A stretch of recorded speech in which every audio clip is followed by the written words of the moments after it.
কেমন হয় বলেন তো, এত গরমের মধ্যে এরকম একটা সুন্দর প্লেসে যদি পিকনিক করা যায়। হ্যাঁ, ওই দিন আমাদের ইউনিভার্সিটির এরকম একটা পিকনিকের আয়োজন করা হয়, আর সেই পিকনিকে ইনভাইট করা হচ্ছে আমার মামাতো বোন আমাদেরকে। মানে ও হচ্ছে আমাদের ইউনিভার্সিটির, ওদের এবারে লাস্ট ইয়ার, এর জন্য ওরা একটা পিকনিকের থ্রো করে। আর সেখানে হচ্ছে first, second, third and fourth year সবাইকেই ইনভাইট করা হয়। যারা যারা ইচ্ছুক তারা এই পিকনিকে অ্যাটেন্ড করে।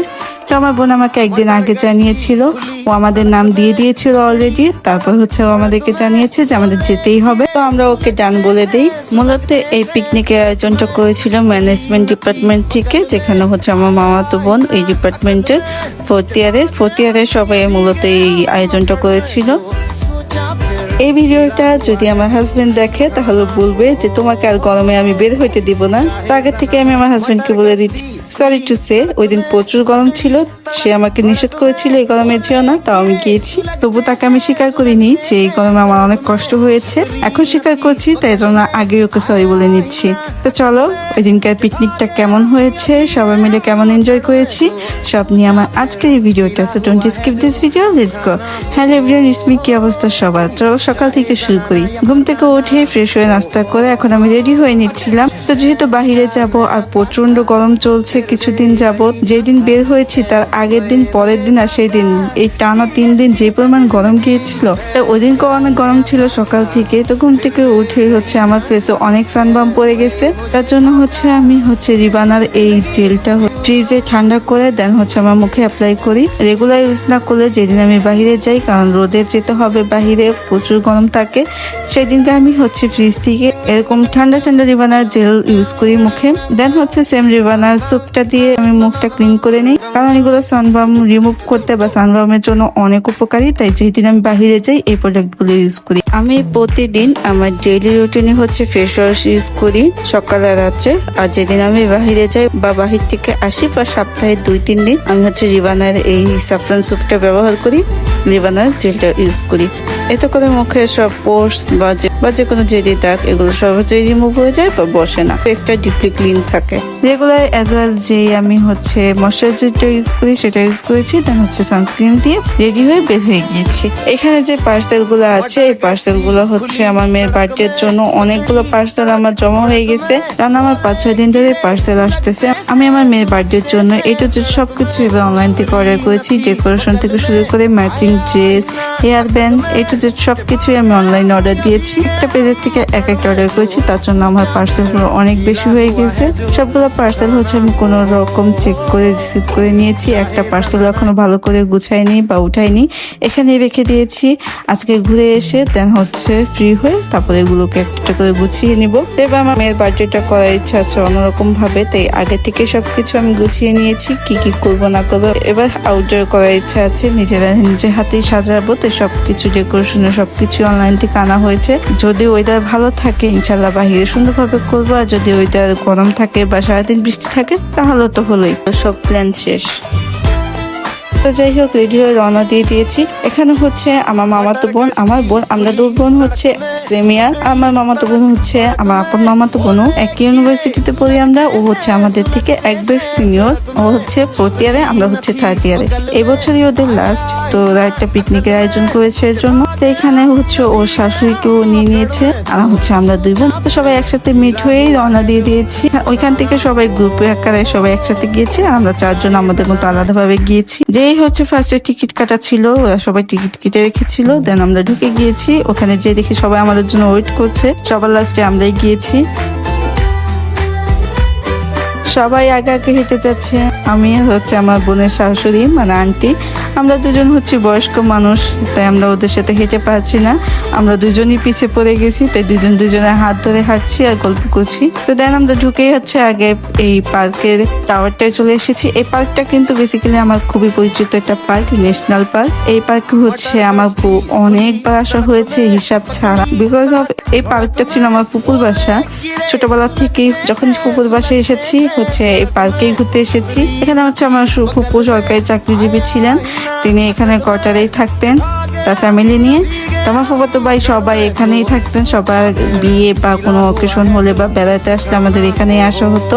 তো আমার ফুপুর বাসা ছিল এই যে নতুন বাসাটার পিছনে, এখন এর সামনে একটা নতুন বাসা হয়েছে। আমার ফুপু রিটায়ার হয়ে গেছে, আমার ফুপু রিটায়ার হয়ে গিয়েছে 3 বছর বা 4 বছর প্লাস। তো এখন আর যাওয়া হয় না 2-3 বছর ধরে। তো আমার ফুপু যখন ছিল এই পুরোটা পার্ক দেখাশোনার দায়িত্ব বা ওনার উপরেই ছিল, যেখানে যেগুলো কটেস্ট আছে সব কিছুর দায়িত্ব ছিল আমার ফুপির হাতে।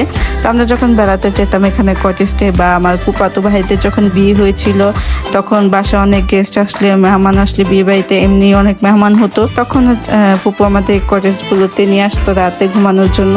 তো সব স্মৃতিগুলো মনে পড়ে যাচ্ছিল, অনেকদিন আসা হয়নি। তো আজকে ক্যাম্পাস থেকে এসেছি সবাই মিলে, তো এটা অন্যরকমই একটা আনন্দ লাগছিল। তো এখানে যাবার পরেই হচ্ছে আমরা সর্বপ্রথম এই টাওয়ারে উঠি। টাওয়ারে উঠে আমাদের সাথে অপ্রত্যাশিত একটা ঘটনা ঘটে। পুপিরা যখন ছিল তখনও বাজারে উৎপাত ছিল, আমার পুপিরা রান্না করে রাখলে ভাতের পাতিল সহ নিয়ে যেত, পুপিদের কাছে গল্প শুনতাম। এবারও যে দেখি সেম, টাওয়ারে উঠতে গেছি, আমাদের উঠতেই দিবে না, ওরা মাঝখানে দাঁড়িয়ে আছে। আর ওইখানে আমাদের সিনিয়র ভাইগুলো বলছিল ওকে টেক্সট দিয়ে তারপর নাকি টাওয়ারে উঠতে হয়। এরা উপরে গান গাচ্ছিল। তো সবাই মিলে উপরে কিছুক্ষণ ঘুরে এসে নিচে চলে এসেছি। দেন হচ্ছে ঘোরাঘুরি শেষ করে খুবই ফুপিদের মিস করতেছিলাম। এখানে যে ক্যান্টিনটা ছিল এটা আমার ফুপাতো ভাইরা চালাতো। তখন যখন আসতাম ফুপুর বাসা থেকে হচ্ছে এই ক্যান্টিনে যখন যা মন চেত, যেভাবে মন চেত এইটা সেটা অনেক মজা খাওয়াতো। তো খুবই মিস করতেছিলাম। যদি ভাইয়ারা থাকতো, ফুপাতো ভাইগুলো থাকতো, ফুপু থাকতো, খুবই আদর করে ফুপুর কাছে গেলে। তো গেলে অনেক খুশি হইতো যদি আজকে সবাই বন্ধু বান্ধবকে দেখে, ক্যাম্পাস থেকে সব বন্ধু বান্ধব সবাইকে একসাথে যদি দেখতো, প্লাস আমার মামাতো বোন, মামাতো বোনের শাশুড়ি একসাথে ছিলাম, আমরা সবাইকে দেখলে অনেক খুশি হতো। তো ফুপুকে অনেক মিস করতেছিলাম। এখানে পরিবেশটা এত সুন্দর লাগছিল, আর ওই দিন আকাশটাও এত সুন্দর ছিল।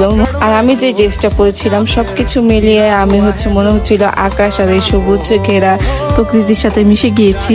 এর সাথে ছিল গরম, গরমের কথা না বললেই না, এত পরিমাণ গরম ছিল ওই দিন যে আমি হাফ বেলা ঘুরেই একদম স্টক করার মতো অসুস্থ হয়ে যাই। হেঁটে তো গিয়েছিলাম টাওয়ার পর্যন্ত, টাওয়ার থেকে আর হেঁটে আসার শক্তি আমার নেই। তো ক্যান্টিনের সামনে হচ্ছে দুপুরে লাঞ্চের টাইম হয়ে গেছে, তো ক্যান্টিনের সামনে হচ্ছে খাবার দাবার আয়োজন করেছে। তো টাওয়ার থেকে হেঁটে গিয়েছি টাওয়ার পর্যন্ত, ওখানে যে একটু ঘোরাঘুরি করে আমার অনেক সিক লাগছিল। তো টাওয়ার থেকে আবার হচ্ছে ক্যান্টিন পর্যন্ত হেঁটে আসার শক্তি আমি আর পাচ্ছিলাম না। তো ওইখান থেকে একটা রিক্সা নিয়ে দেন এই টাওয়ার থেকে আমি ক্যান্টিন পর্যন্ত রিক্সা দিয়ে আসি। ক্যান্টিনটায় বসে আমরা খাচ্ছিলাম এটা সেটা কিনে। তো ক্যান্টিনে আমার দেখা হয়েছিল আমার হচ্ছে বড় ফুপুর মেয়ের, মানে আমার ফুফাতো বোনের মেয়ের জামাইয়ের ক্যান্টিন এখন ওটা আপাতত, মানে আমার বড় ফুপির ঘরের মেয়ে জামাই, মানে সম্পর্কে আমার মামা হয়। তো উনি আমাদের দেখে চিনে ফেলেছে, জিজ্ঞেস করেছে, তো কথা হচ্ছিল, উনি আমাদেরকে এইটা ঠান্ডা খেতে দিয়েছিল। তো আমার সাথে কিছুক্ষণ কথা হলো। দেন হচ্ছে দুপুরে খাবার টাইম হয়ে যায়, আমরা হচ্ছে খাওয়া দাওয়া করে নেই, সবাই মিলে একসাথে সিরিয়াল ধরে দাঁড়িয়েছিল। দেন হচ্ছে সবাই নাম ধরে ধরে খাবার দেওয়া হচ্ছিল, কারণ অনেক মানুষ হয়ে গিয়েছিল। আমি সবাইকে ভিডিওতে নিতে পারি নাই, কারণ হচ্ছে সবাই এক এক জায়গায় গ্রুপ হয়েছিল, অলমোস্ট অনেক মানুষই ছিল। मटर गश्ती खुली सड़क में, तगड़ी तड़क भड़क में, ओले गिरे सुलगते से सड़क में छतरी न थी। আমরা যেহেতু একসাথে 4 জন, তাই আমাদের খাবারের প্যাকেটটা বেশি বড় হয়ে গেছে। তো খাবার নিয়ে যে যার মতো সুন্দর প্লেস বেছে বসে দেন হচ্ছে রিল্যাক্সে সবাই সবার মতো খেয়েছি। তো আমরা আমাদের মতো সুন্দর একটা জায়গা দেখে বসে পড়েছি। দেন হচ্ছে সবাই খাবার দাবার নিয়ে একসাথে খেয়ে নিয়েছি। এখানে ছিল দম বিরিয়ানি, যেটা রিভিউ না দেই খাবারের বদনাম করতে হয় না, তাই কিছু বললাম না। যাই হোক, খাওয়া দাওয়া শেষ করে প্রচন্ড গরম, এত গরমের মধ্যে এমনিতেই হাঁপিয়ে গিয়েছি। টাওয়ারে উঠে হেঁটে আবার টাওয়ার পর্যন্ত গিয়েছি, টাওয়ার থেকে আর শক্তিতে কোলাচ্ছিল না যে হেঁটে আবার হচ্ছে ক্যান্টিনে আসবো, তাই ওখান থেকে আমি রিক্সা নিয়ে, সবাই হেঁটে গেল, আমি আর হেঁটে যাওয়ার সাহস করি নেই, রিক্সা নিয়ে হচ্ছে ক্যান্টিন পর্যন্ত এসেছি। দেন হচ্ছে খাওয়া দাওয়া করার পরে এমনি গরম, তার মধ্যে হচ্ছে বিরিয়ানি খেয়েছি, আরো গরম লেগেছিল, মাথা ধরে গিয়েছিল। তো হচ্ছে আমি রেস্টিনে ছিলাম, আমার বোন আমার মাথা টিপে দিচ্ছিল।